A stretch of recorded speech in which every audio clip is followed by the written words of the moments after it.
வணக்கம் நண்பர்களே.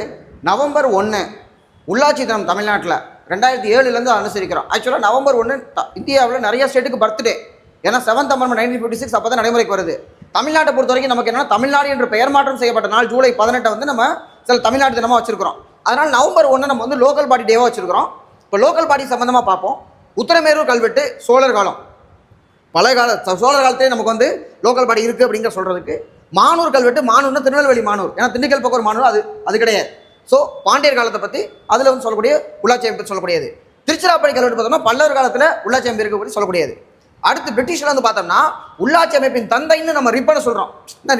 ரிப்பனுடைய ரெசல்யூஷன் அப்படிங்கிறது மேக்னா கர்ட்டா, அதாவது மகாசாசனம் அப்படிங்கிறாங்க உள்ளாட்சி அமைப்புக்கு. ஸோ அவர் தான் கொண்டு வந்திருக்காரு. அதில் லோக்கல் போர்ட்ஸ் ஃபார்ம் பண்ணுறாங்க 1882. இவர்கிட்ட வேலை செஞ்சவர் தான் நம்ம ஏஓகியும் காங்கிரஸ் ஆரம்பித்தவர் 1885. அடுத்து 73rd and 74th Amendment நமக்கு பஞ்சாயத்து ராஜ் நிறைய கமிட்டி போட்டிருக்காங்க.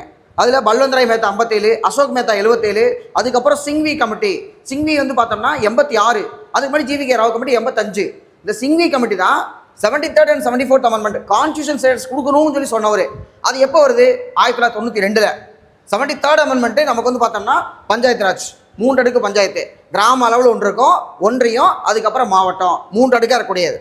அடுத்து 74th பார்த்தோம்னா நகரம், நகர்பாலிகை அப்படிம்போம். அதுக்கு 11 அட்டவணை, இதுக்கு 12 அட்டவணை, பேரூராட்சி, நகராட்சி, மாநகராட்சி அப்படின்னு சொல்லி இங்கேயும் 3 அடுக்காக நமக்கு இருக்கக்கூடியது. இது நடைமுறைக்கு வருது பாருங்க. ஏப்ரல் 24 பஞ்சாயத்து ராஜ் நடைமுறைக்கு வருது. அதனால தான் தேசிய பஞ்சாயத்து தினம் அப்படின்னு சொல்லி ஏப்ரல் 24, 1993 நமக்கு வரும்போது. இதில் என்ன பியூட்டினா 1973, 20 வருஷத்துக்கு முன்னாடி இதே டேட்டில் தான் நமக்கு கேசவானந்த பாரதி கேஸ் ஜட்ஜ்மெண்ட் வருது. 1973 ஏப்ரல் 24. இதில் 74வது பாருங்க, ஜூன் 1, 1993 நடைமுறைக்கு வருது.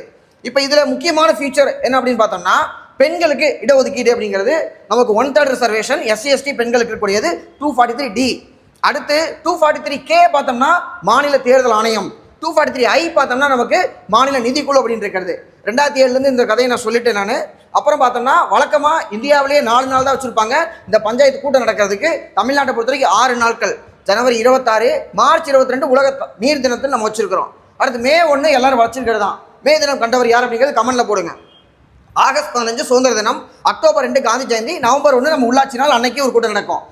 ரொம்ப முக்கியமானது டிவால்யூஷன் இண்டெக்ஸ். இதை யார் வெளியிடறான்னு பார்த்தீங்கன்னா Indian institute of public administration அப்படிங்கிற வெளியிடுறாங்க. இந்த இண்டெக்ஸில் தமிழ்நாடை பொறுத்த வரைக்கும் 3வது இடத்துல இருக்கும். நம்ம முதல்ல கர்நாடகா, 2வது கேரளா, தமிழ்நாடு 3வது இடம். இதே இண்டெக்ஸில் நமக்கு பார்த்தோம்னா செயல்பாட்டு அதிகாரம் ஃபங்க்ஷனல் டிவல்யூஷனில் தமிழ்நாடு ஃபர்ஸ்ட் பிளேஸில் இருக்கும். இது முக்கியமான கண்டென்ட். மற்றதை அடுத்த ஷார்ட்ஸில் பார்க்கலாம். தேங்க்யூ.